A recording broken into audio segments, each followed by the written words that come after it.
move after leaving a path of destruction in southwest Florida.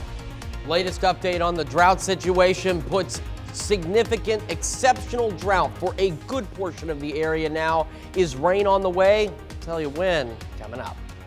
And Coolio is headed to his own paradise. We take a look back at his musical career. The 4 states' most watched news starts now. Hurricane Ian made landfall on Florida's west coast as one of the most powerful storms to ever hit the U.S. As the weather system moves east, it brings with it the potential for historic flooding. This is KOAM News at noon. I'm Tanya Bach. After making landfall as a devastating Category 4 hurricane, Ian is tracking across Florida as a tropical storm, still causing misery for everyone in its path. Governor Ron DeSantis called Ian the biggest flood event the state's southwest region has ever seen. Kristen Benavides has the latest from Orlando. With many streets in Kissimmee, Florida underwater, first responders are helping flood victims reach higher ground. I feel a lot better. My brother just finished getting rescued. Hundreds of people who decided to ride out the storm are believed to be trapped in their homes waiting for assistance. Those who are in need of life support right now, help is on the way. Hurricane Ian slammed ashore Wednesday afternoon along Florida's southwest coast, dealing a direct blow to Fort Myers. Winds hit 150 miles per hour and water quickly overwhelmed block after block.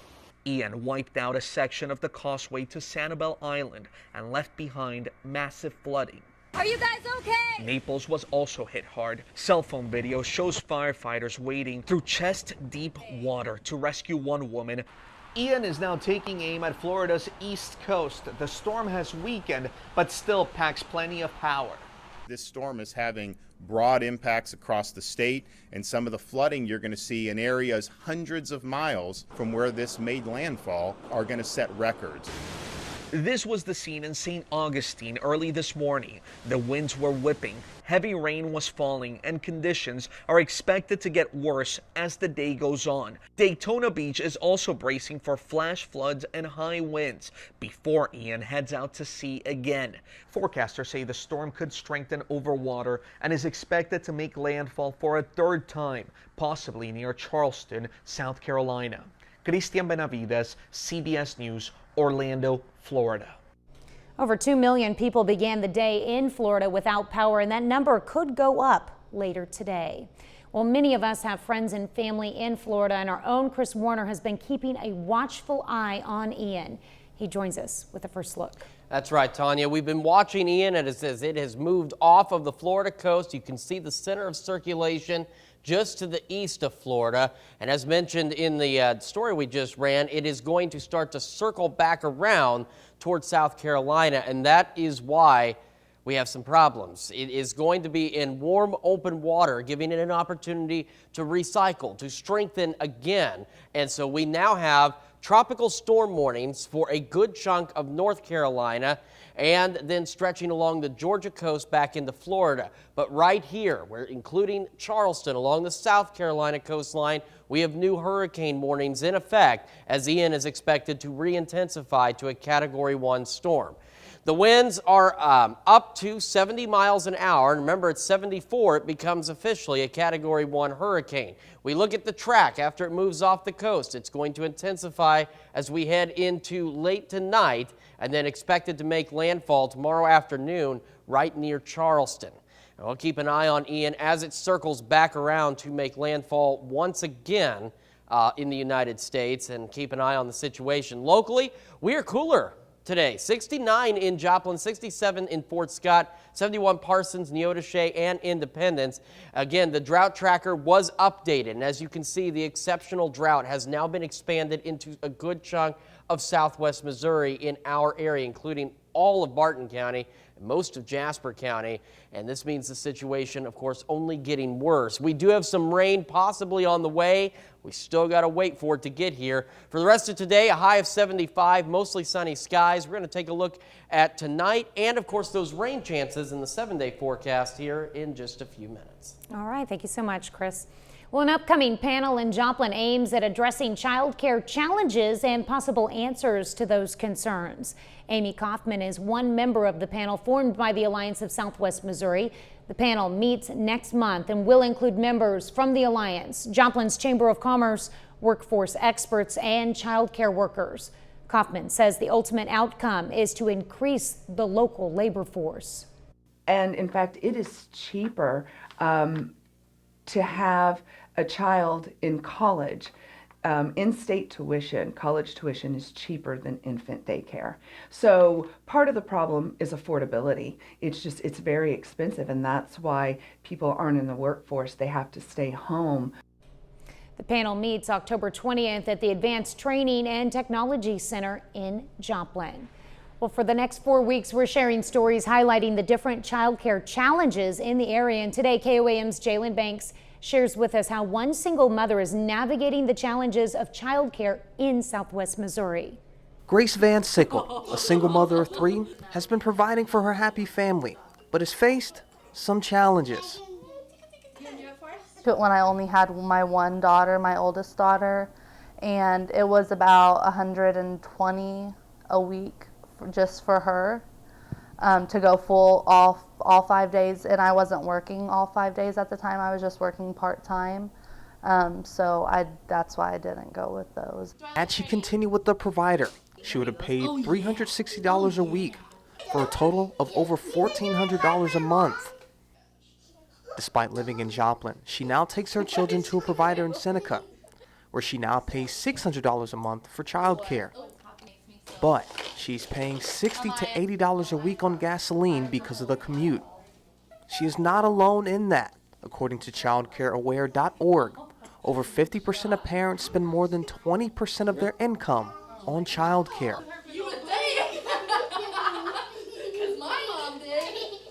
Yeah, if it's closer to save me gas mileage, I mean, I'm driving 30 miles there and then 30 back every day. So yeah, if it was closer, that would be nice. Another challenge that she has faced with childcare are waiting lists, and says it's difficult to find care for one child, and having 3 has made it harder. Van Sickle understands that there is a fine line between affordable care and properly compensating workers. I mean, even with the deal that I'm getting, it's still a big chunk out of my paycheck, and I just don't think, I agree that they should be getting paid. They're watching your child, but it's definitely a struggle. In Joplin, Jalen Banks, KOAM News. Good job! Well, next week in our child care series, we focus on the challenges child care providers face, such as retaining employees, funding, and facilities. That's a look at today's top stories and weather in our first 7 minutes. Up next on KOAM News at Noon, the music world remembers Grammy Award-winning rapper Coolio. And later, we're making a quick lasagna toss in the Mr. Food Test Kitchen. Save up to 40%. The music world is remembering Grammy Award-winning rapper Coolio. The 59-year-old musician rose to fame in the 1990s and sold more than 17 million records during his career. Vladimir Dudier takes a look back at Coolio's long career.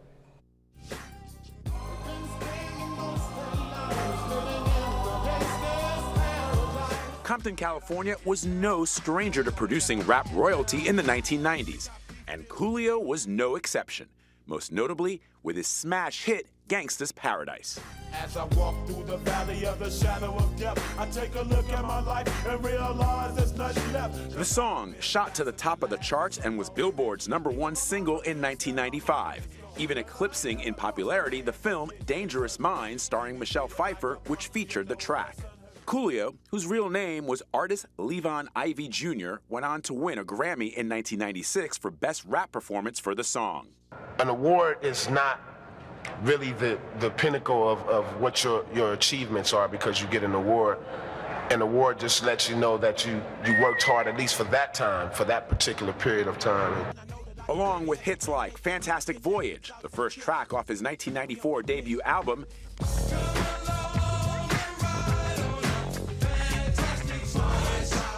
and See You When You Get There. I see you when you get there.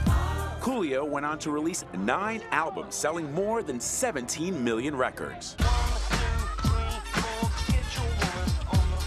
But it was a long, hard struggle to the top of the music mountain. For 15 years, I didn't make a dime. After word of his death, hip-hop legends took to social media to pay respects.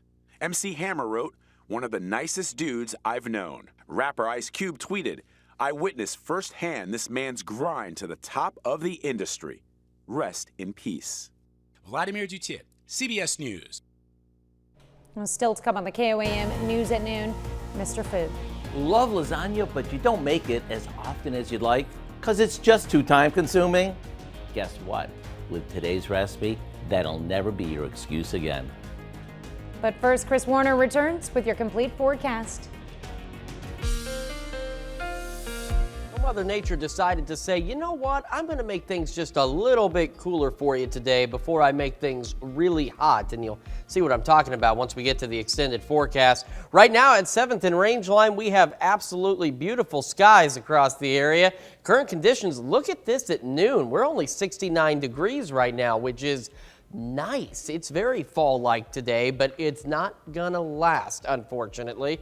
We have 66 in Pittsburgh, 71 Parsons, 70 Chautauqua, 68 Miami. A little cooler, say Nevada, 66, and then warmer out west, 71 Neodesha, Independence, and 72 in Sedan. Now, as we go through the rest of today, we were expecting a high of 78.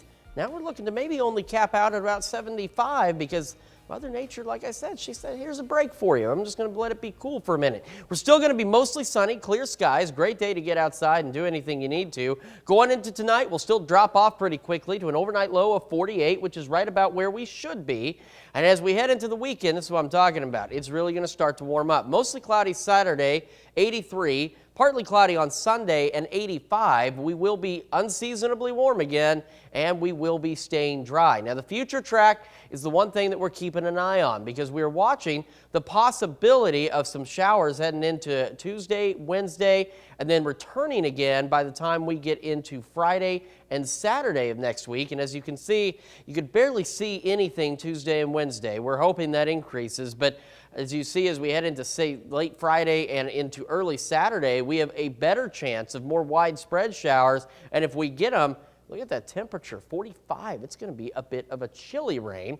And then we clear out again. And that is the unfortunate situation that we have to deal with right now, is the fact that the drought situation is as bad as it is. And that was supposed to be the next graphic that appeared here, but it did not. But the drought situation updated today has expanded the exceptional category to include parts of southwest Missouri now, which does include all of Barton County and a good chunk of Jasper County. And the thing about that is exceptional is as high as it goes on the drought tracker. And that's the concern we have, is we have not seen enough rain. And the rain we have seen obviously has just not been enough to make a difference. This is what I really wanted to show you here. Take a look at this. Exceptional, as high as it goes, and it now overspreads most of southeast Kansas, expanding into southwest Missouri, which also means that extreme drought has expanded in a good portion of northeast Oklahoma in that category. We have severe drought that's now expanded all around the area. We are in a bad situation when it comes to the drought, and as I mentioned, rain chances that are coming up are just not going to be enough. So going back to the 7-day forecast, you can see where we do eventually start to warm up. And once we do, then we start looking at those rain chances by next week. And we really start to warm up once we head into the weekend, as you can, or into next week rather. You can see we start creeping up near 90 degrees by the end of next week. But that's when we also watch our next chance of rain. And remember how cool it was going to be Saturday night. If we really do reach 91 next Saturday and it drops down to 45, we're hopeful that there's a system that's really going to make a difference and actually bring us some rain. The rain we get is still not going to make a dent in this drought, but it's rain. The ground needs it, the crops need it, the plants need it, we need it, and we are hopeful that it will go ahead and continue on course for us. But otherwise, if you've got outdoor activities, that's the one thing we've been talking about. The only positive out of it being so dry is the temperatures are just right. If you need to do work around the house, do work on the car, now's your time to do it, because we will start to settle into fall. We've been getting a taste of it here lately. We're going to start to settle into fall, and then we'll get that for a week before it's winter. And so now's the time to at least get any outdoor work done that you need to get done. Sounds like a plan. Yeah, definitely get it done. All right, thanks, Chris. We take this time to honor today's four-state hero, Sergeant Dale Britt in the U.S. Air Force. The Iola, Kansas native served in Vietnam from 1964 to 1966 as an air surveillance supervisor with the 758th Radar Squadron. To Sergeant Dale Britt, we thank you, our four-state hero. Well, classic lasagna is great, but it does take a while to prepare. And today, Howard shows us how to make a quick lasagna toss in the Mr. Food Test Kitchen. I don't know about you, but I love lasagna. There's something about the combo of the curly edge noodles, the ricotta cheese, and the cooked sausage that just makes me smile. The problem is, I don't always have time to make it. So rather than layering all those ingredients, we came up with an all-in-one skillet version that's super easy and it's to die for. Let me show you. We start by cooking our lasagna noodles just like normal, except instead of leaving them whole, we break them up into large pieces. Once they're tender, we drain them. While they drain, we cook up a good amount of Italian sausage that we remove from its casing. To that, we add our drained noodles, along with a jar of spaghetti sauce, some ricotta cheese, shredded mozzarella, and a bit of Parmesan, and of course, a few spices. All we need to do now is give it a good stir, and once everything is heated through, it's done. There you have it. Everything you love about lasagna without all the work of layering it. Serve it with a salad and some crusty Italian bread for extra yumminess. If you want the recipe for our quick lasagna toss, all you need to do is visit our website. I'm Howard in the Mr. Food Test Kitchen, where today we found a tasty shortcut way for you to say, ooh, it's so good. I might stick to my own lasagna there. You can find this recipe along with a lot more good food from the Mr. Food Test Kitchen online. Just go to our website at KOAMnewsnow.com. Here's a look at our four-state market prices.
We are looking at staying dry for the next several days. We're going to start to warm back up into the mid-80s, and we're watching some rain chances by the start of next week. Hopefully will bring us a little bit of something, and at this point, like we've said, something is better than nothing. That's right. What do we have coming up tonight at 5? Well, at 5, the month of September is when doctors try to bring awareness to head lice prevention and Health Watch, how to keep cases down as children are now back in school. Plus, a Joplin Pet Rescue wants to warn residents about a scam affecting their business. And Missouri and Kansas attorneys general file a lawsuit challenging the legality of President Biden's student loan program. Hope you'll join us for those stories, a lot more. Of course, it's all coming up on KOAM News at 5. All right. Thank you, Dal. Thanks for joining us for KOAM News at noon. We'll see you right back here at 5 o'clock.